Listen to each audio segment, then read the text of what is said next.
And I wonder if there's a lot of Longhorn fans out there that ask themselves the exact same question that I asked myself after the game, the football game on Saturday night, where we lost 35-10 to Georgia.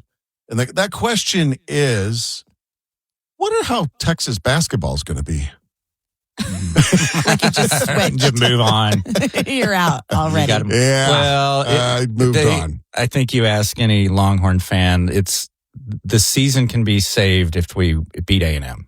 Oh yeah, it doesn't ruin their year, but it hurts them. It hurts them. Yeah.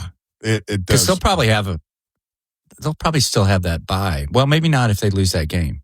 Yeah, they're probably going to get into the playoffs whether they beat Texas or not. Right. But Texas is not going to get into the playoffs. If they don't beat the Aggies. No, they're not going to, even if they do beat them. Yeah, I don't think the 3-loss team probably is not going to. Yeah. Big, long shot for them to get in. So really? That was it's funny, JB. I was watching the game Saturday night, and I was literally typing a text to you that said, defense is playing great. Offense looks like they're starting to click. And then I saw it, and then Georgia had the ball, and they're going right down the field. Well, they don't want to send that. Right? You know what I mean? It changed quick. Man, I'll tell you the Manning's passes were on point. They just weren't catching them. Yeah. That first half, they weren't catching them. Yeah, much, much better. But then tricky Georgia with their onside kick. Oh, man. I was like, what was that? I was watching it myself. Yes. I didn't watch it with you because I didn't want to bother you and make you have to answer questions. So I was Googling a lot of things. During the game. I was like, can you do that? Yeah. What is an onside kick? Girl that grew up in Texas, you'd think would know a whole lot more about football. I know the basics. I don't know. When I was playing at my daycare with my friend Lance Lloyd, we weren't doing onside kicks and flea flickers. You know what I mean? Right. Does Aaron know much about football, JB? Not a ton. Yeah. She'll watch if it's a social gathering to watch. Oh, I got you. But she won't just sit down and watch a game. I do have to tell you, Tricia, I did see that you were watching the game, and I was kind of turned on by it. You're a little attracted to I looked in there watching the game. And then now A&M, so they're coming to town next week. And they had an incident that didn't involve any of the A&M football players, and it was a bad look for Texas A&M. That state trooper that kind of shoulder bumped the players. Oh, yeah. And then turned around and tried to make it look like they did it to him. Yeah, I was watching that live, and I stopped and rewound it. I go, did that just happen? Yeah. And then I immediately was like, oh, this is going to be a big story. Mm-hmm. They immediately sent him home. Yeah. Relieved him of his game day duties. Yeah. I don't think he realized he wasn't playing that day. Right? I know. I got to commend those 3 South Carolina kids for not just pummeling him. Right. For not, they kept their calm. Right. And he was being a jerk. It's just weird. Yeah. That incident might go right up there. Do you remember when that kid from the Corps pulled his sword out on somebody when they ran on the field? Do you remember that? I forgot about that. No. It's kind of a famous photo because that's the big thing is you're not allowed to walk on Kyle Field. Yeah. You know what I mean? Yeah. And there was some team stormed the field after a big upset, and one of those kids pulled his sword out like he was going to defend the field. Dude, that was in the 80s, wasn't it? I don't know. I'll have to do some homework on that. Yeah. Very funny, though. Very funny. So, Longhorn basketballs. I mean, we still got women's volleyball. They're kicking butt, too. So, real quick, I got to tell you, JB, you've been to Mighty Fine Hamburgers, right? Yeah, it's been a minute, but I like that place. You know, Mighty Fine and Rudy's, I don't know if they're still the same owners, but they used to be. And they always installed those Whirlpool hand washing machines, right? Where you stick your hand in and it's like a jacuzzi in there and it spins water around and cleans your rinses. Hands. Tricia wouldn't shut up about it the other night at Mighty Fine. We all went to Mighty Fine, got a burger, and the entire dinner conversation was about how that thing made her hands clean and smooth. Oh my God, I felt like I could perform an operation. It's so soothing and the water's warm. And one of my favorite things is at the end on the little computer screen, it says hygiene event complete.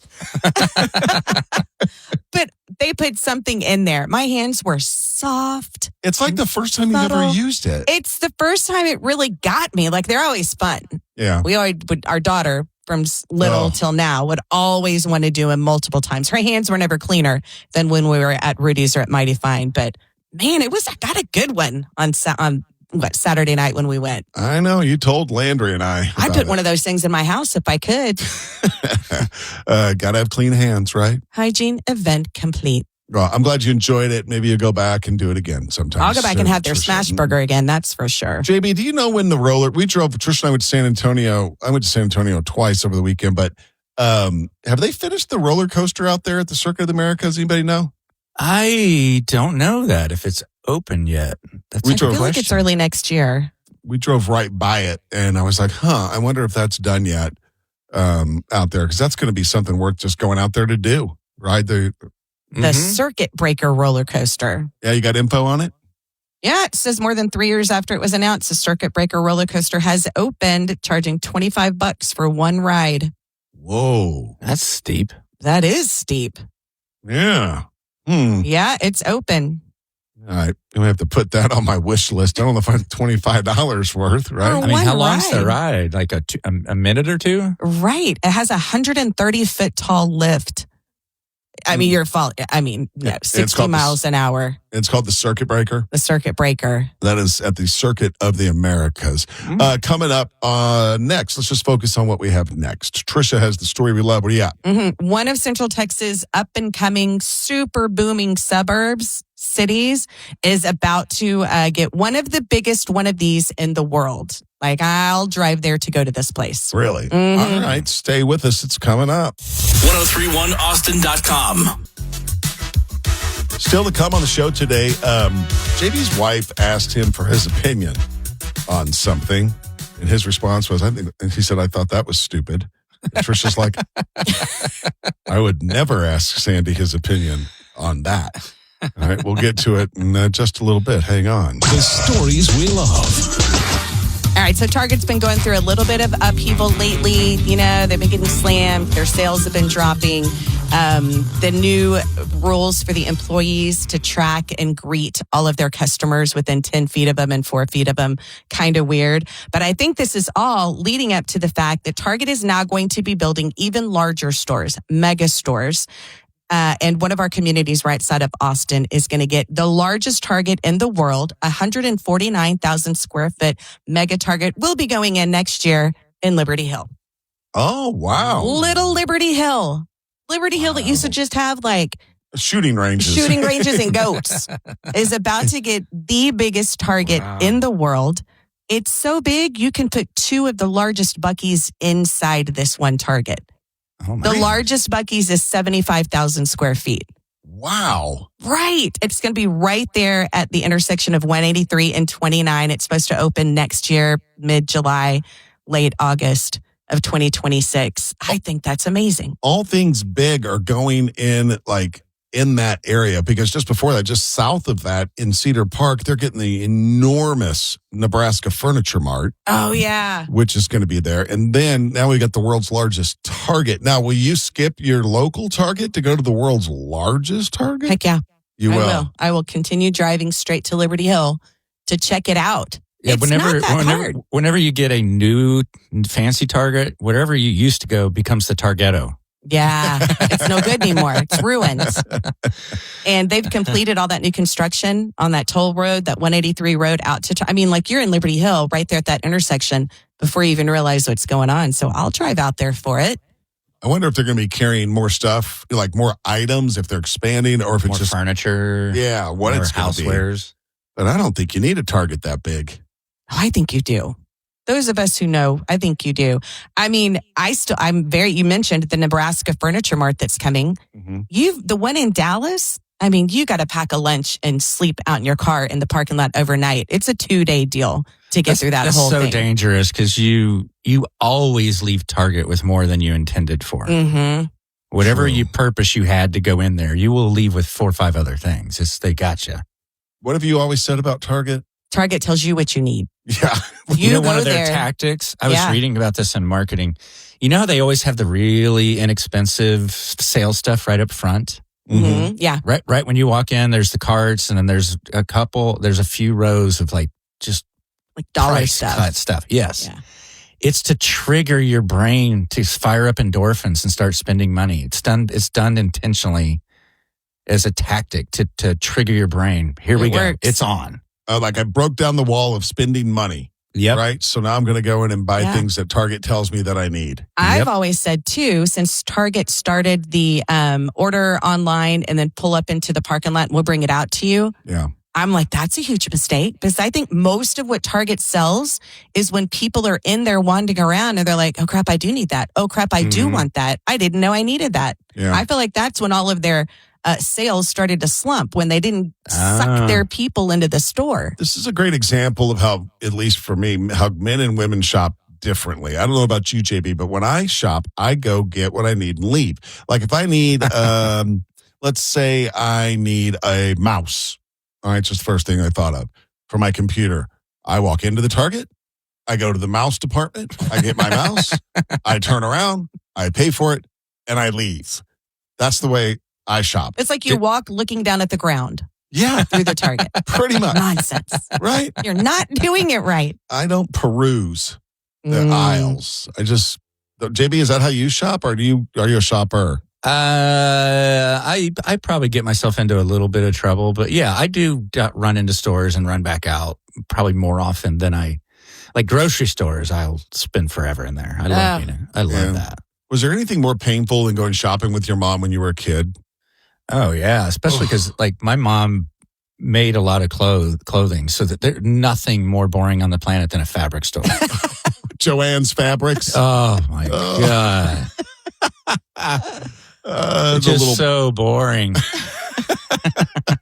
And I don't know about you, but when I was a kid shopping with my mom, my mother did not keep an eye on me. I mean, I would turn around and she'd be gone. You know what I mean? It's just like, and you're like 6 years old. You're like, where's my mother? And then you go up to the front and have her paged. That got you a whipping. Yeah, that got you a whipping in the parking lot. I only got whipped if I had to be paged. Oh. I didn't get whipped if I had to page my mom, because I was bawling, ugly crying if I was to the point where I couldn't find her and I had her paged. And JB, I couldn't be found. I have a vague memory of my mom running into a store, and it was at least one of my sisters were with me.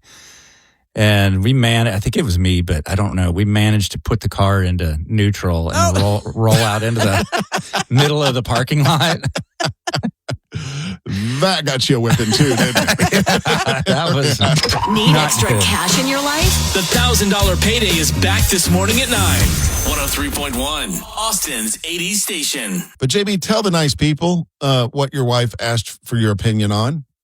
I was shocked. So over the weekend, we're just we like to have these sort of slow Saturday, Sunday mornings. Mm-hmm.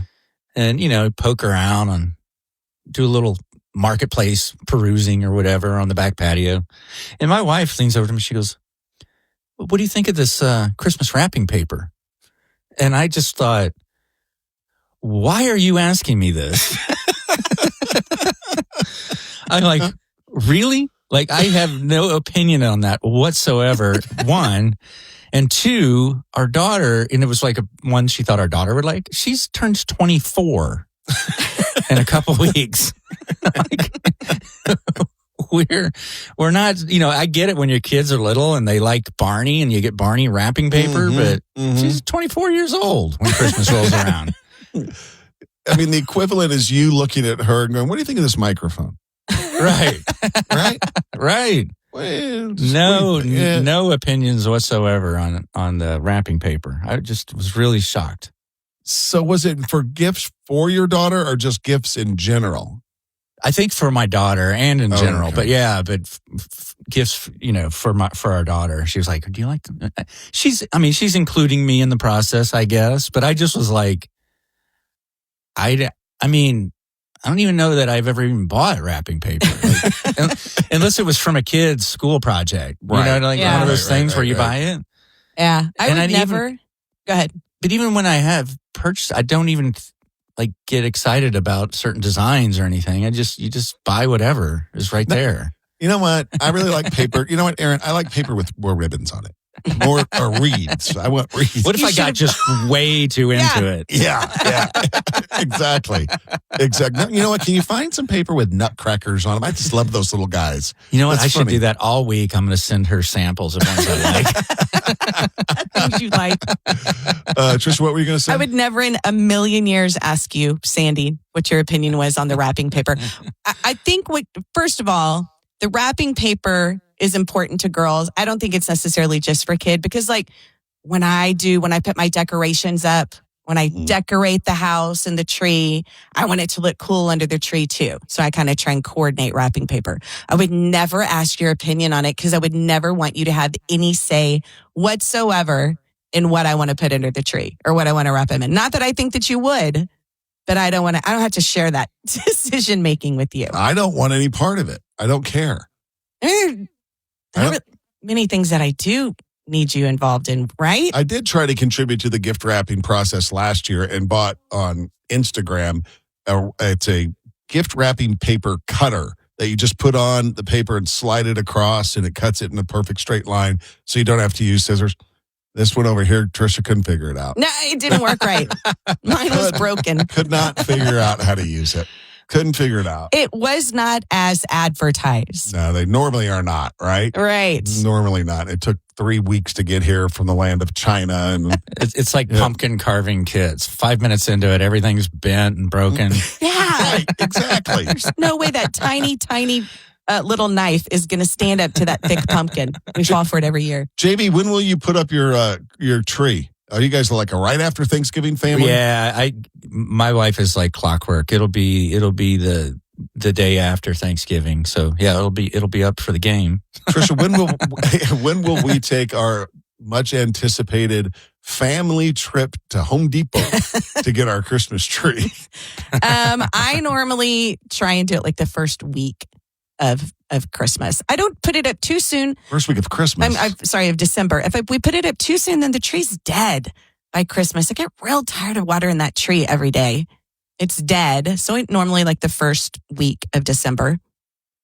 Well, we do. We use the 60s little aluminum tree from. Yeah. You might remember they were sold at Sears back in the day. Mm-hmm. And I think it takes my wife 15 minutes to put it together. And probably has lead poisoning. And probably lead poisoning. I know. Who knows what's in that? Tricia so badly wants our going to get the Christmas tree to look like a Hallmark movie. And she wants it to be just so Christmassy. And Landry and I are like, dude, let's just get this over. Here is what actually happens. No, that's what happened. No, it's not what happens because I'll say, I'll go get the tree. Sandy, you don't have to go. Landry and I will go. And you're like, no, I'll go. So you go.